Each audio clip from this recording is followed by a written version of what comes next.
Hey guys, Trevor Chikuta here, and today I'm joined by Pip. The two of us want to talk to you about how to go about actually setting up your chair. So if you're watching, remember, say hi, always good to know someone's watching when we go through all this type of stuff. So I spoke about, I think it was last week or the week before, about how to go about setting up your chair and the steps that are involved. So I want to actually show you the process of doing that.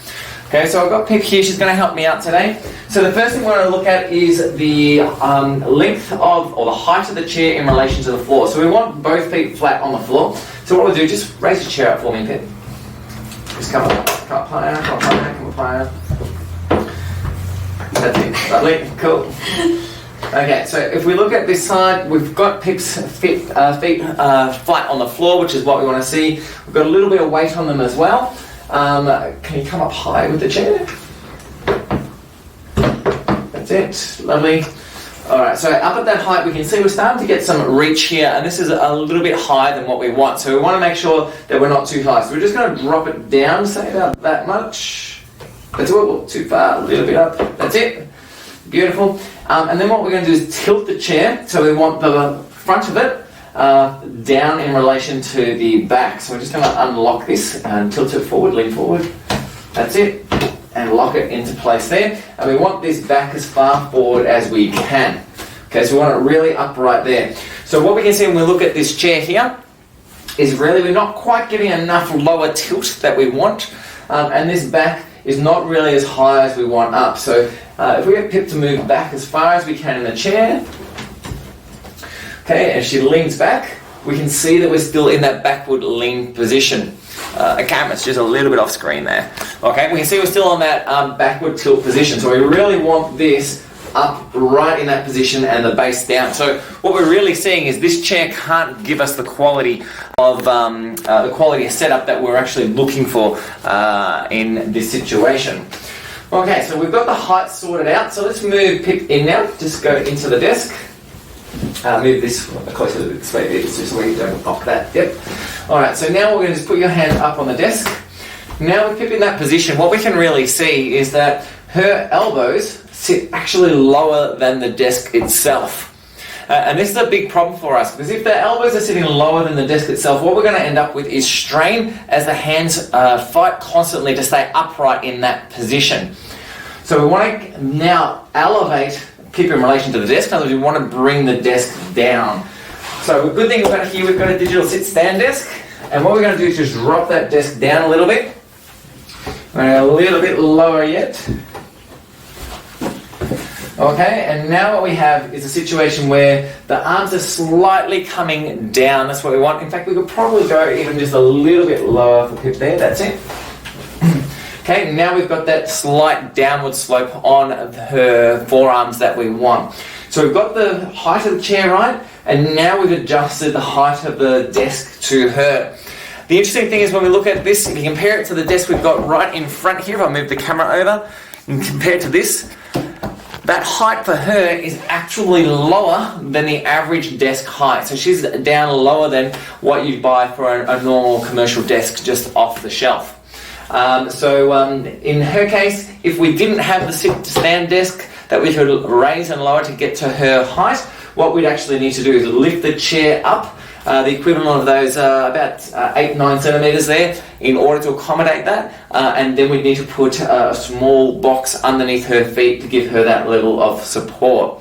So what we now have is Pip in a nice upright position, weight of her feet on the floor.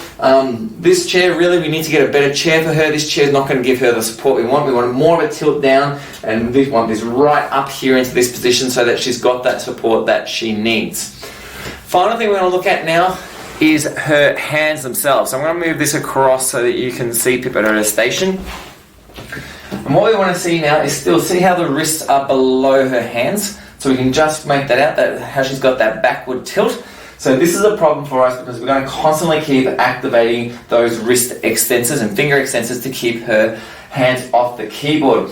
So we're going to need to actually elevate her hands slightly in order to do that. There's a ton of different ways that you can do that. You can get a novel, something around that thickness.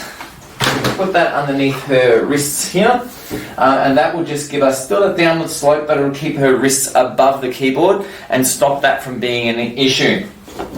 There are now wrist pads that you can actually get. You can pick these up from your local stationery store. That basically just go across the front and will give you that little bit of cushioning that you can rest your wrists onto, and that will support that as well.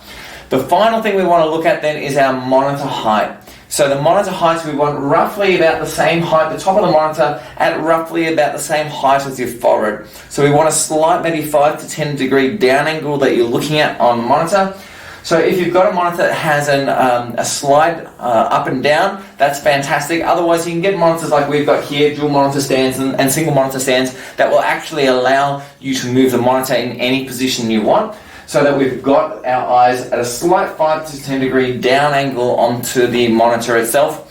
And then also we want to check and make sure our backdrop behind it doesn't have bright light coming in, which could create an altered light source between the screen and the backdrop, which could potentially strain our eyes a little bit. So that's our simple steps to do it. So number one, get your feet set with the floor first. Drop the angle of the chair down, and that puts the weight on your feet directly. Bring the back of the chair upright so that when you're leaning back, lean back for me. So when you're leaning back like that, you still stay in that nice upright position. Then adjust the bench height to your elbows to make sure that we're slightly off, about an inch above it, so we're tilting down. Make sure your wrists are above the keyboard, and then adjust the monitor to your eye level. That's the perfect way to go about it. So if you don't have a sit-stand desk, then you're going to have to adjust the elbows to the desk first, and then adjust the floor to your feet. And that way we make sure that we get the perfect setup every time and decrease the stress on your system when you're sitting at work.